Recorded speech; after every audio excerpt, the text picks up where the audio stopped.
If you own an RV, you're going to end up running into poor weather as you travel from place to place. So, here's a few things that we do to try to be safe while towing in this harsh weather that we've had today and other times.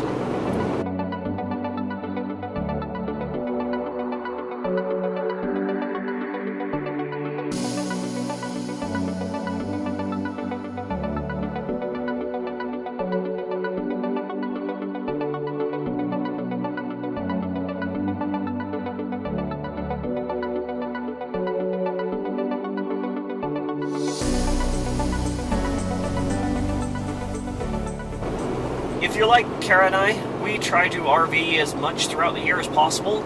So we start really early in the spring and we hold out till winter or early winter sometimes.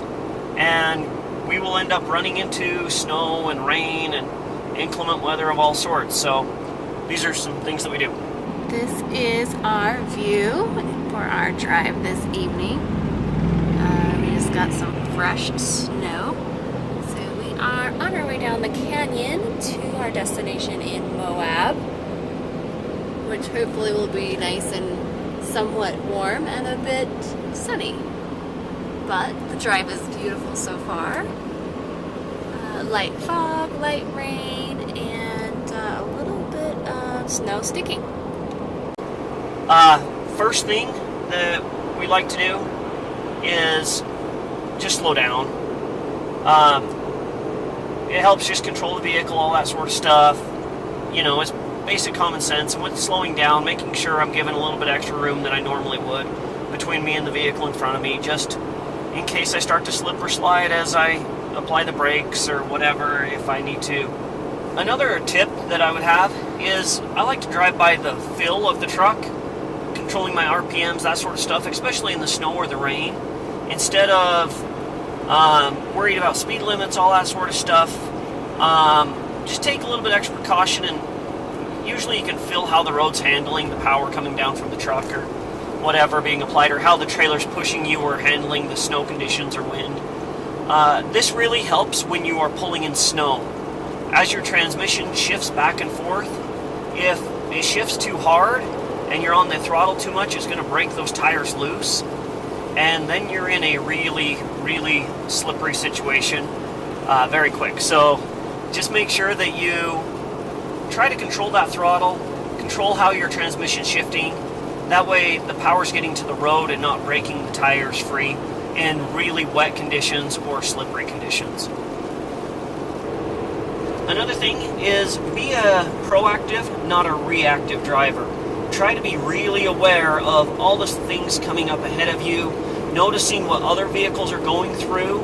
If you're noticing them starting to slip and slide or them splashing through at something that's a little bit deeper than on the spot on the freeway than what you've noticed, or you know, sometimes there's ruts in the road that start to fill up with water that you need to be avoiding, those sort of things. So just be proactive instead of a reactive driver.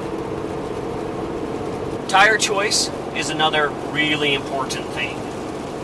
We run Toyo all-terrain tires. We've really had great luck with them. This is our second set on this truck, and we've had them on other trucks previous. They really just grip to the road nicely when it's slick out or when it's raining, and you don't get a lot of hydroplaning, all that sort of stuff.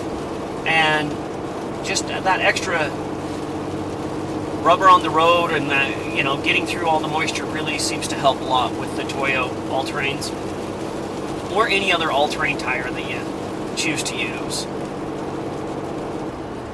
If you feel the trailer pushing you or your vehicle starting to slip, those sort of things, don't just grab the brakes as hard as you can.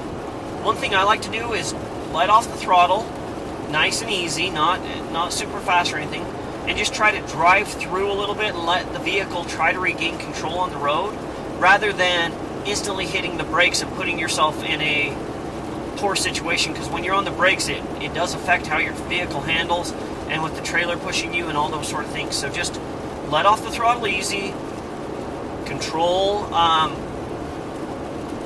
the vehicle without jamming on those brakes as hard as you can and putting yourself into a little bit of a worse situation. don't be afraid to pull over. If the conditions get to that point, pull over and let the storm pass. Don't try to man up and push through it, or if you do not feel comfortable in the conditions that are present, then you need to make sure to pull over and find a rest stop or whatever. Take some time off. You aren't getting there any quicker if you don't get there at all. So, based on the conditions, you might need to, pull that ripcord and bail out on pushing for the day and just finding a spot to get off the side of the road and wait out the storm. A good thing to do is to look ahead. We all have smartphones now and all that sort of stuff, so you can look ahead on your smartphone and see radar images of the area you're in. I know some trucks, even with their connected satellite systems, you can watch the storms coming in on your GPS monitor system up here. If you have those capabilities, watch the weather.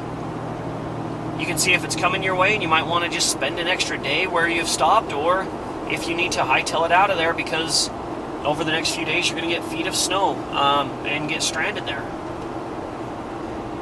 When pulling in the snow or the rain or whatever, braking is a different thing than normally. You have to really be easy on your brakes. Use your engine's exhaust brake if you have one, or your transmission brake, those sort of things to naturally kind of ease into the braking of the truck and trailer, rather than having your truck brakes try to hit first and that trailer pushing it and you starting to slide and being in a bad situation really fast. What I like to do is really just kind of control with the throttle, and especially coming downhill, make sure you have your trailer brakes set to the right setting. That way they're grabbing equally with your truck, because if your truck's brakes are grabbing harder than your trailer brakes, in that slippery situation, your trailer's going to start pushing you, and you could have the rear end of your truck start coming around on you, those sort of things. If you like the video, go ahead and give it a thumbs up. Subscribe if you want more videos like this and other content. In the comments below, if you do things that help you, please put them down in the messages. That way I can add them to my list. Thanks for watching, and enjoy your weekend.